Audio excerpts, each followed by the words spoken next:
Kita berjumpa kembali dengan saya, Pendeta Chandra Gunawan, dan kita sekarang berjumpa dalam sebuah program, yaitu konten misi atau Kompas Misi. Dalam program ini kita akan membicarakan, mendiskusikan mengenai berbagai aspek dari pelayanan misi. Kompas Misi adalah bagian dari pembelajaran kita di dalam memahami panggilan yang Tuhan berikan kepada semua orang percaya untuk hadir di dalam dunia ini menjadi saksi-saksi Tuhan. Untuk itu di dalam Kompas Misi yang pertama hari ini kita akan memikirkan mengenai definisi pengertian dari pelayanan misi. Mari saya mengundang kita untuk boleh bersama-sama belajar mengenai pelayanan misi.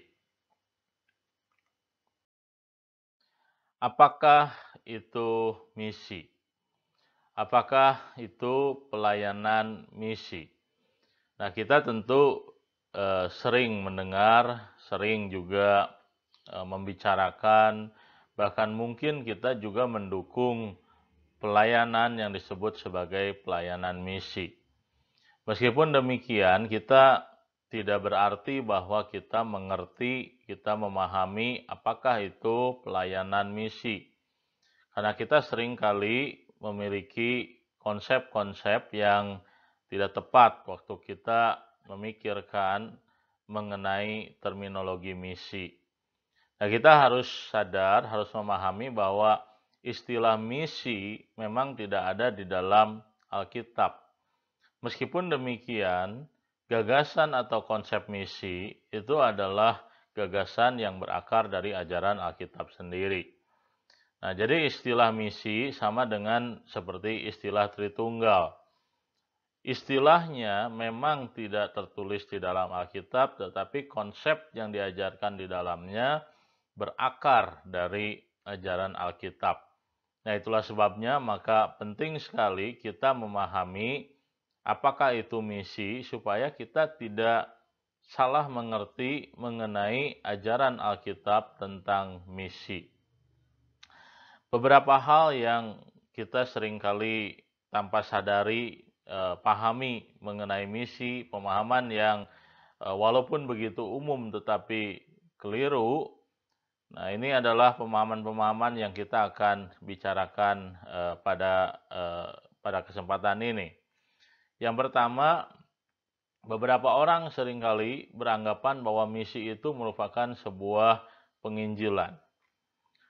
Perkataan atau konsep seperti ini, walaupun ada benarnya, tetapi tidak seluruhnya benar. Jadi misi itu lebih luas daripada penginjilan. Penginjilan adalah pelayanan yang dilakukan oleh orang-orang percaya, di mana mereka men-sharingkan iman mereka. Mereka memberitakan Injil Yesus Kristus kepada orang-orang yang belum mengenal atau belum percaya kepada Yesus. Itu adalah penginjilan. Penginjilan adalah bagian penting dari pelayanan misi, tetapi pelayanan misi tidak bisa diartikan sebatas sebuah penginjilan. Nah, jadi penginjilan merupakan bagian penting dalam pelayanan misi, tapi pelayanan misi lebih luas daripada sebuah penginjilan yang dilakukan orang-orang percaya ataupun dilakukan oleh gereja. Dan kesalahan kedua adalah sebagian orang menganggap bahwa misi itu adalah aksi sosial.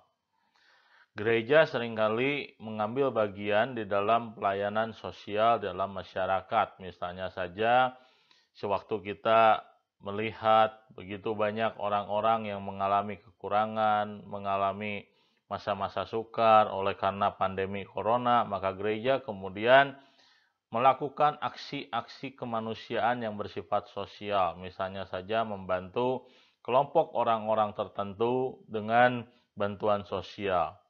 Nah, walaupun bantuan sosial atau kegiatan-kegiatan kemanusiaan merupakan bagian daripada pelayanan misi, tapi pelayanan misi melampaui daripada sekedar kegiatan sosial. Demikian juga dengan program atau kegiatan. Orang seringkali berpikir bahwa misi itu adalah bagian dari sebuah gereja, misi itu sebuah kegiatan, sebuah program kerja daripada gereja. Nah, maka kita harus memahami bahwa misi bukan sebuah program kerja, misi bukan sebuah kegiatan.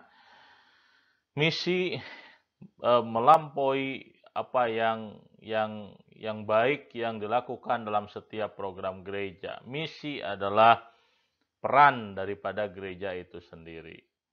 Nah, itulah sebabnya hari ini dalam slide ini kita mencoba memikirkan apakah itu sebenarnya misi. Nah, jadi misi itu adalah partisipasi daripada gereja di dalam menghadirkan kerajaan Allah dalam dunia ini. Nah, jika kita membaca apa yang Tuhan Yesus lakukan ketika dia memulai pelayanannya di dunia ini, Tuhan Yesus di dalam Matius 4 ayat 23, di sana dituliskan bahwa Yesus berkeliling di seluruh Galilea, ia mengajar dalam rumah-rumah ibadat dan memberitakan kerajaan Allah dan melenyapkan segala penyakit dan kelemahan di antara bangsa itu. Nah, jadi Tuhan Yesus ketika dia memulai pelayanannya, dia dikatakan memberitakan kerajaan Allah.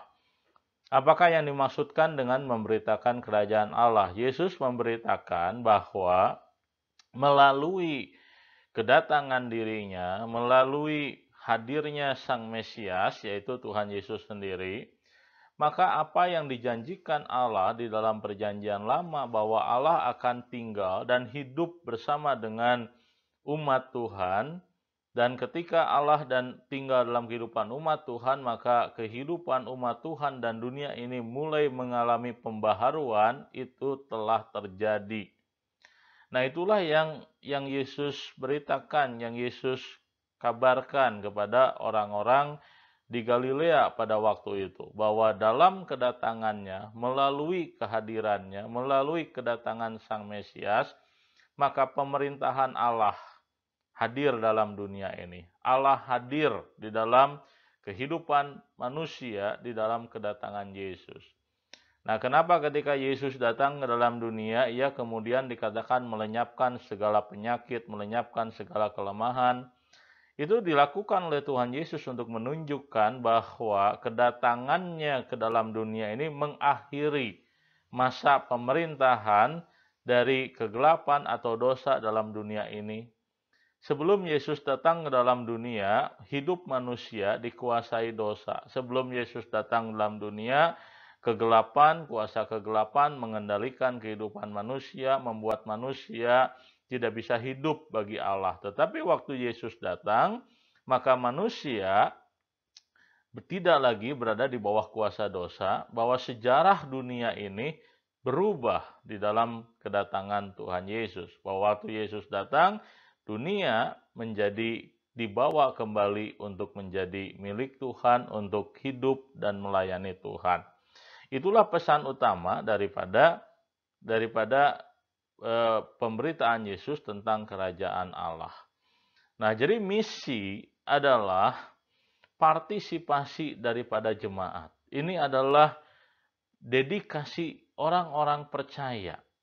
Ini adalah dedikasi atau pelayanan orang-orang percaya di dalam apa? Di dalam memperlihatkan pemerintahan Allah dalam dunia ini melalui kehidupannya, melalui pelayanannya, melalui gereja yang Tuhan telah panggil untuk hadir dalam dunia ini. Nah, itulah misi. Jadi sekali lagi, apakah itu misi? Jadi misi adalah partisipasi, dedikasi. Itu adalah bentuk daripada pengabdian gereja kepada Tuhan. Mereka yang telah ditebus oleh Tuhan dari perbudakan dosa. Mereka yang telah menjadi umat Tuhan. Mereka berpartisipasi di dalam apa? Menghadirkan kerajaan Allah dalam dunia ini. Jadi Tuhan punya program bahwa melalui kedatangan Yesus, dunia ini harus berubah. Melalui kedatangan Yesus, dunia ini harus eh, mengalami perubahan, tidak lagi di bawah kuasa dosa, tidak lagi di bawah kuasa kegelapan, tetapi dibawa kembali menjadi milik Allah. Dan itu yang Tuhan sedang kerjakan dalam dunia ini. Dan gereja memberikan dirinya untuk apa? Menjadi alat Tuhan di dalam menghadirkan kerajaan Allah. Nah, jadi misi sekali lagi adalah partisipasi gereja di dalam menghadirkan kerajaan Allah.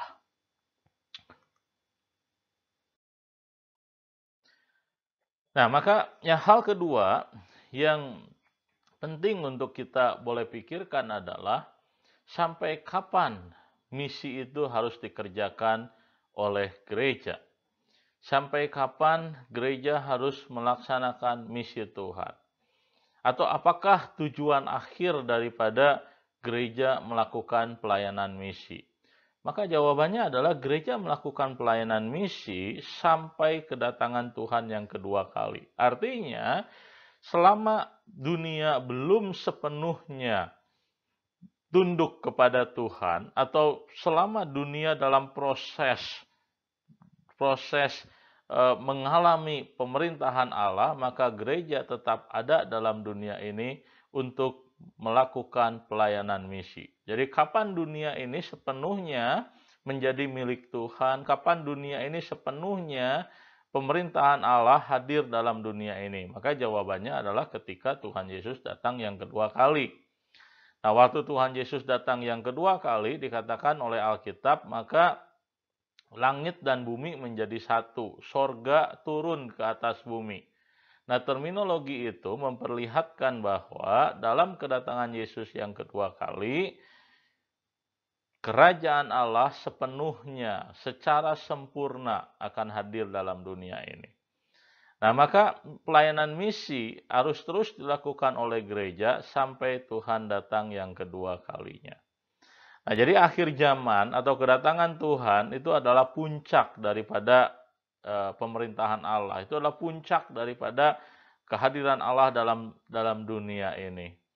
Dan di akhir zaman Tuhan akan hadir sepenuhnya, manusia akan sepenuhnya, orang-orang yang di dalam Tuhan ketika Tuhan Yesus datang yang kedua kali, maka orang-orang percaya akan sepenuhnya hidup di dalam Tuhan dan dunia ini sepenuhnya menjalankan kehidupannya dalam ketaatan kepada Tuhan. Nah, jadi pelayanan misi adalah bagian dari sejarah Allah dalam menghadirkan kerajaannya di dunia ini. Nah, gereja tidak menghadirkan kerajaan Allah dari dirinya sendiri. Tuhan, Allah lah yang sedang mengerjakan pekerjaan misi sesungguhnya dalam dunia ini. Gereja hanyalah menjadi alat, memberi dirinya menjadi instrumen di dalam proses menghadirkan kerajaan Allah di dunia ini.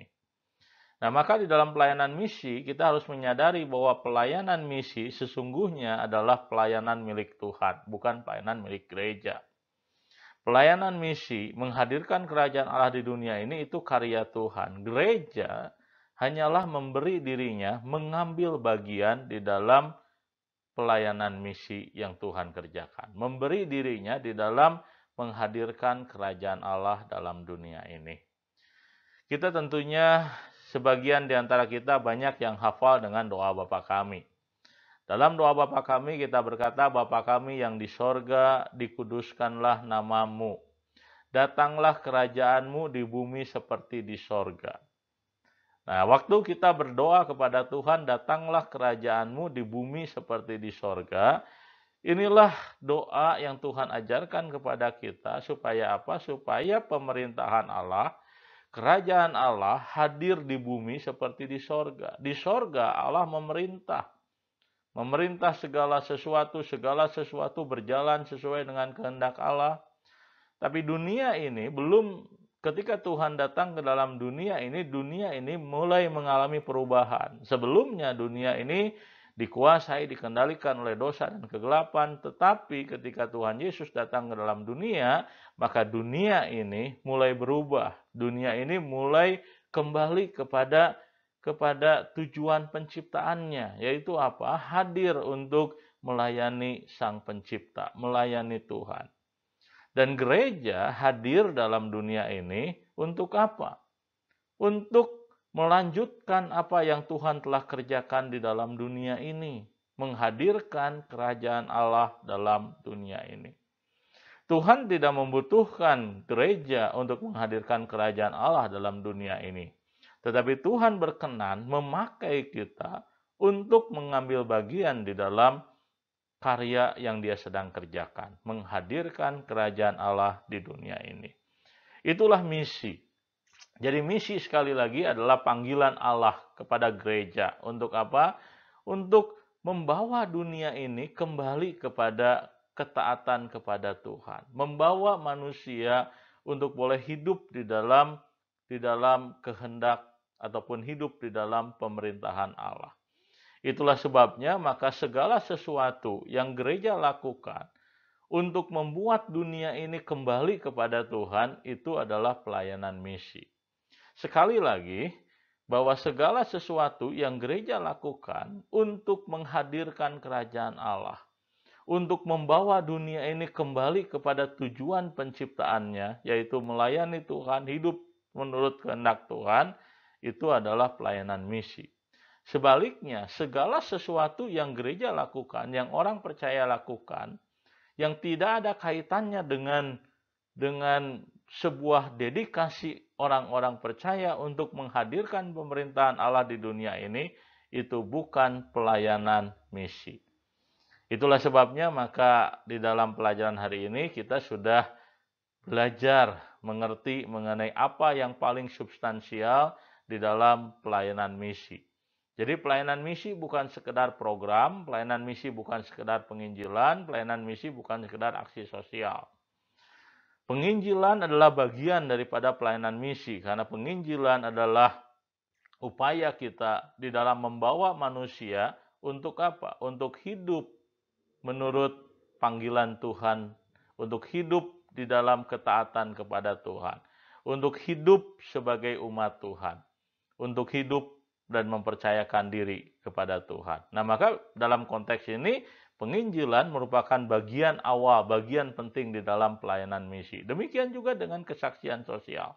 Itu akan menjadi sebuah pelayanan misi ketika apa? Ketika kesaksian sosial yang kita lakukan merupakan bagian daripada sebuah upaya kita men-sharingkan nilai-nilai kerajaan Allah bagi orang-orang di sekitar kita.